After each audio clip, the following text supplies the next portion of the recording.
আসসালামু আলাইকুম। আজ আপনাদের জন্য নিয়ে এসেছি আমাদের একদম নতুন বাবল ফিশ মাগমা ল্যাম্প।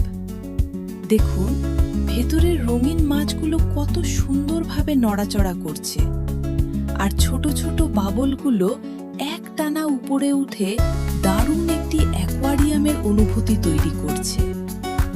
এর মাল্টি কালার এলইডি লাইট মুহূর্তেই আপনার ঘরের পরিবেশকে করে তুলবে আরও আকর্ষণীয় ও শান্তিময়। Drawing room, bedroom, office desk কিংবা গিফট সব ক্ষেত্রেই এটি একটি চমৎকার পছন্দ। এই সুন্দর বাবল ফিশ মাগমা ল্যাম্প এখন পাওয়া যাচ্ছে আধুনিকা কসমেটিক্স এবং গিফট কর্নারে। পছন্দ হলে আজই ইনবক্স করুন অথবা আমাদের শোরুমে চলে আসুন। ধন্যবাদ।